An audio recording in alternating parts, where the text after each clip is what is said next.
Welcome to Salon Talks. My name is Nardos Haile. Today we're here with Brit Marling, the co-creator of the OA and A Murder at the End of the World. Brit, how are you? I'm doing great. How are you doing? I'm so great. It's Thanks good to have you here. on. Thank you. So let's get right into it. Okay.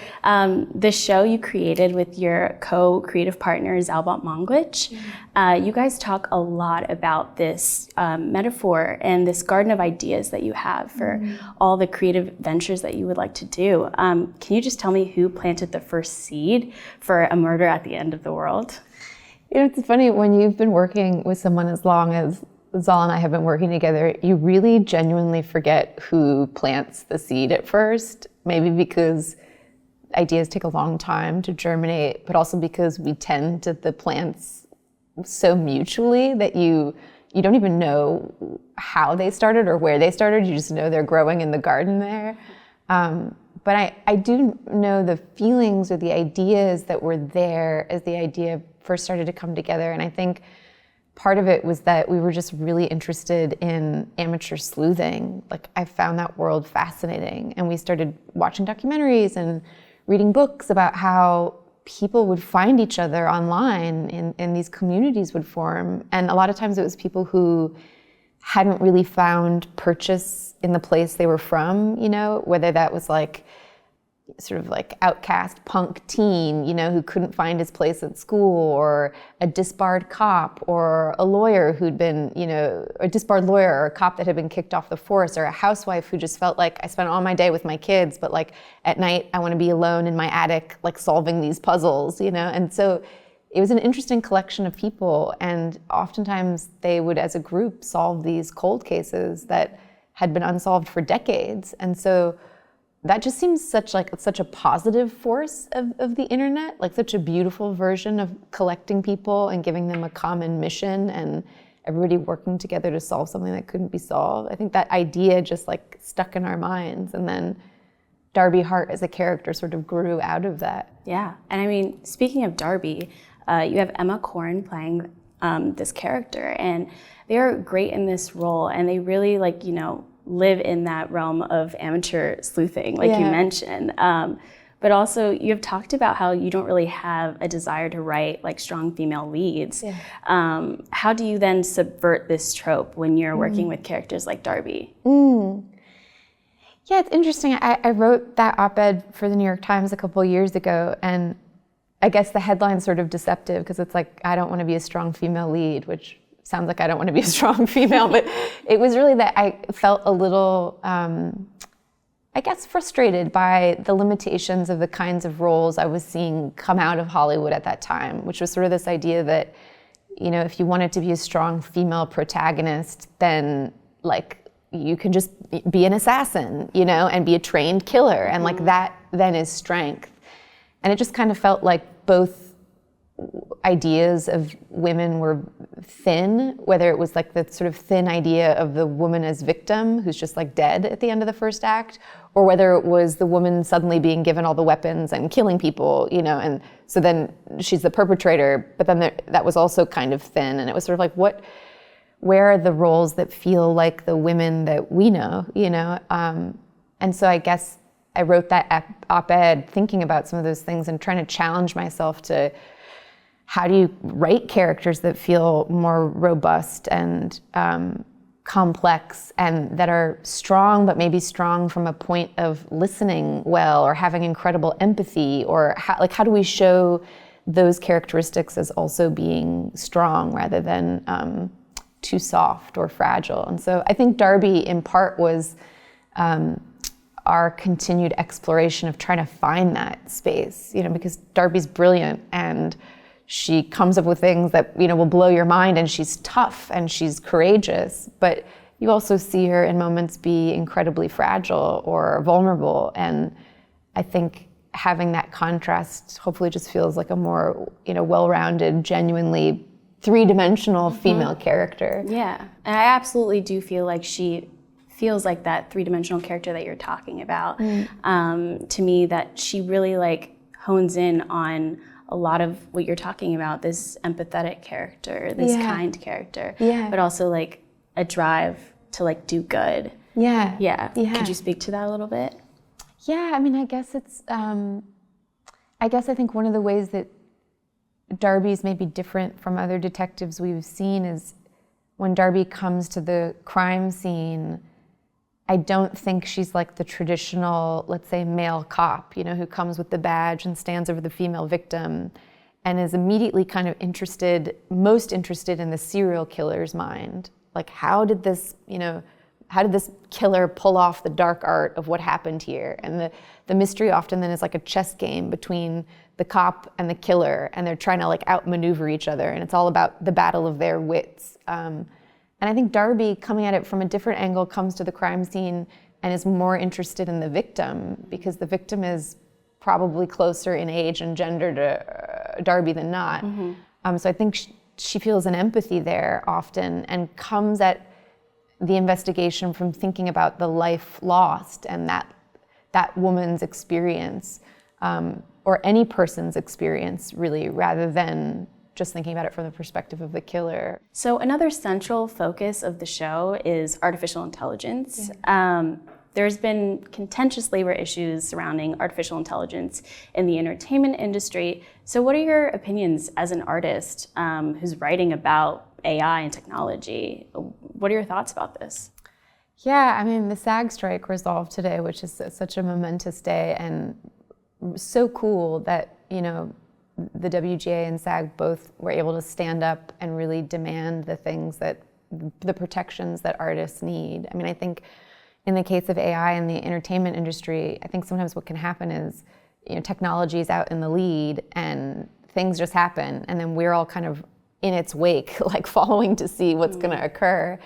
And I think a lot of artists have been really rightly worried about this kind of like over commodification of storytelling, where it's not about a group of humans making a work of art together that also functions as a work of commerce, but instead it just becomes, how do we make these widgets, like stories as widgets, as fast as possible, as cheap as possible, for as many people as possible, and this kind of factory model that also was really underpaying everybody, keeping everybody outside of the success of these shows on these streaming platforms. And I think people really saw AI as this next step towards that commodification, where you just start to strip away human authorship and human performance. And an AI model is basically like a large language model is basically taking all the works that have been authored before in the past and using that as a data set, and then chopping it up and as a statistical algorithm, deciding what is the most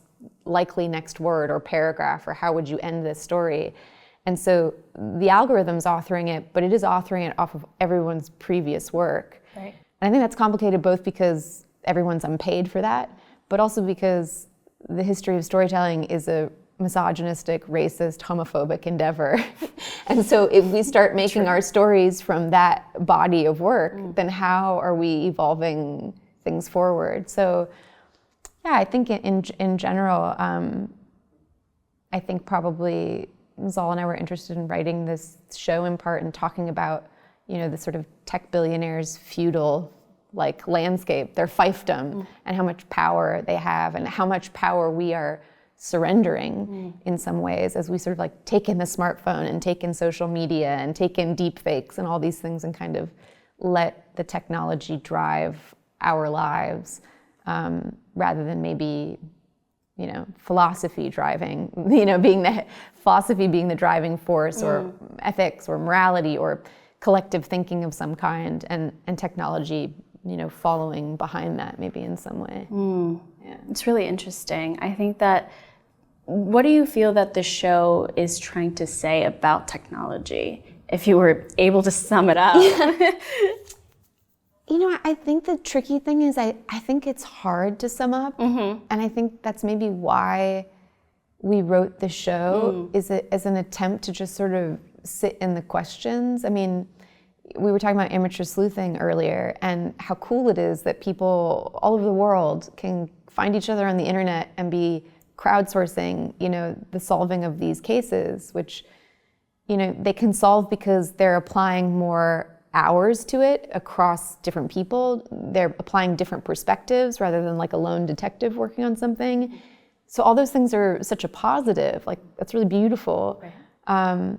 At the same time, like I feel like my smartphone, it's like impossible to not become addicted to that, and to watch how my interactions with social media are changing what I value, what I think about, my ability to focus or concentrate. And so I think constantly these forces have real positives, real negatives, and there's no answers. There's just an attempt to like sit inside the questions of how are these forces shaping our lives, and like what does it mean, and what are the ways in which it's really beautiful, and then what are the ways in which it's maybe more complicated.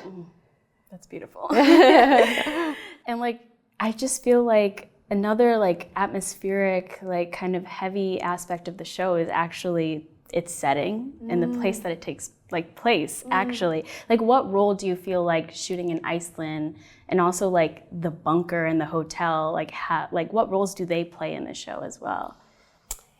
Yeah, it's funny because we knew we wanted it to be in a remote landscape, and we knew we wanted it to be, cold and sort of intense, and we'd written, Scandinavia, and then we went to go find where we could actually do this, and we went to scout Iceland. And have you ever been to Iceland? No.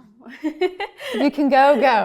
So I was just like blown away by the landscape and the people there. There's something about that place that just feels, maybe because the weather is is really intense and the majesty of the landscape is so striking, but it feels like people live like much more in concert with ecology there. Like they're not as like separated from, and that was like an amazing feeling to be around. And then it also really became a character, I think, in the story, because when you first encounter this tech billionaire's like dazzling hotel, like built in the middle of these snowy mountains, you're like, oh, it's so beautiful, it's so luxurious. And then, of course, as the story progresses, you're like, wow, this is really far away from any other part of civilization, and you can't exactly hike out of here. Like there's nothing, there's no place to go, and the elements are ferocious. And I think, we were talking earlier about like showing human fragility. I think you really see all the characters be tested by the environment and by the elements, and like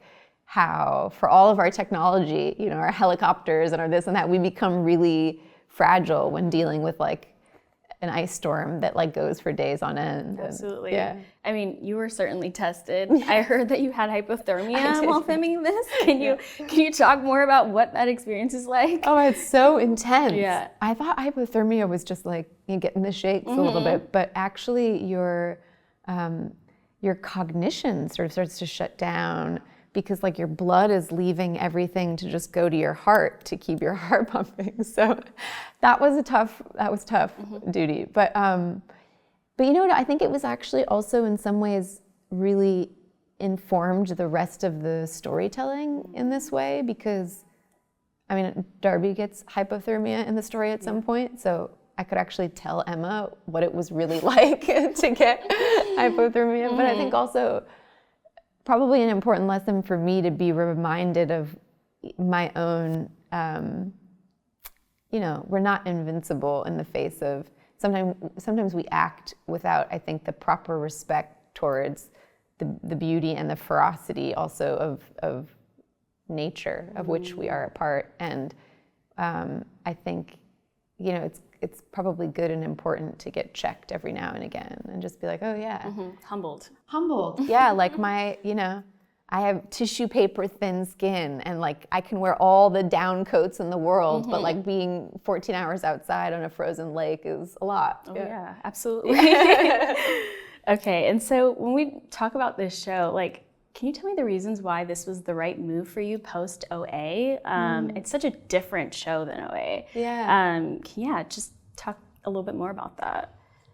Yeah, it's funny. I mean, I guess to go back to the metaphor you brought up earlier about the garden, I think when you like telling stories, they're like children, and you like all your children, however they express or come out, like this story is different in a sense that I think OA was more overtly metaphysical. It's dealing with, near-death experiences and people who are saying that they're angels and angelic technologies so it's more obviously metaphysical and fantasy.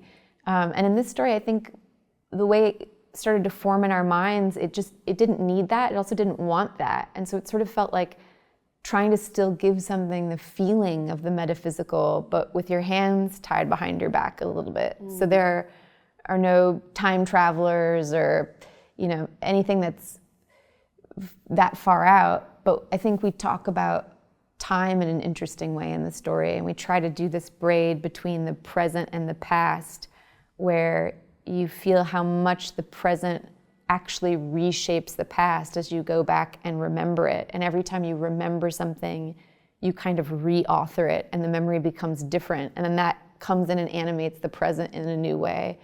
So we try to think about it as like telling a story about time that was more circular rather than thinking of time as just like linear. Yeah. And so that became the sort of metaphysical element, but the rest of the story was more obviously grounded. Yeah, and like, when talking about both projects, OA is, like you've mentioned, obviously sci-fi. This is more murder mystery. What is that like for you, kind of switching gears when it comes to genre and like subverting these genres and then working in them? And so why is mystery appealing to us? Like, why is it alluring? I think about that a lot, and I wonder if that is because like not everybody loves mystery, but some people really love it. And I love writing in that space. I mean, the OA is a very different story, but it is also still a mystery. And I think that is because life feels like that to me. Like life on a day-to-day basis feels like a capital M mystery that you're like trying to get to the bottom of, Who are we? What are we doing here? Like what are the answers to the big questions, and it also feels like a thriller because at least in my own life, I always feel like the forces of antagonism are great, and I am like not able as a protagonist to fully meet them, and so that's a big requirement of the thriller is like for things to have a little thrill and be scary, you kind of got to feel like you're really up against something. I think both Zal and I tend to be attracted to those genres more. I'd like to think that if I sat down and focused on it, I could do just like a straight up, kitchen sink drama, just like a family drama, just like happening in a house. But I don't know that the world has ever felt like that to me. Like the world has always felt more charged somehow. And so I'm interested in the mundane, but I'm always interested in how the mundane meets up with the metaphysical, does that make sense? It does. Yeah, absolutely. And so like, talking about the OA, like how do you find that like courage to like move on post such a big cancellation? Especially since it still has fans, like, it still has fans calling for it to return. So how do you move on? How do you find that courage to make something new, something that's just as beautiful? That's a lovely thing to say. It's hard, to be honest. It's so hard to see a story end early. And I think one of the things I try to think about when telling stories is to always really stay inside the joy of the process, because you can be inside of and not control, but you can live it. And the results you have no control over. And I think Netflix is amazing because there was this moment in time when it was taking really wild bets, and so bless them for making the OA. Like, very grateful for that experience. And who knows, I mean, shows do come back. Twin Peaks came back at some point. So maybe there will be a time where the climate of the industry reaches a place where that flower can grow again in the garden. But I think a lot about how the only way to really survive doing this kind of work is to try to embed yourself as much as possible in the actual joy and act of making it, and of getting to talk to people about it, and less about necessarily like the aspects of it that are just so wildly out of your control, you know? Absolutely. Yeah. And you know, like this show, the OA, like it dropped all at once on Netflix. Yeah. And then a Murder is going to drop weekly on Hulu. Yes, yeah. What do you prefer as a creator, and like what do you feel like is the right experience for the viewer? You know, I really think it depends on the story, and I'm so glad you asked this, because when we made OA, we knew we were on Netflix and we knew it was a drop, and so we tried to make something that really deliberately felt like an 8-hour film and could be binged, and that could be an experience you could have of it.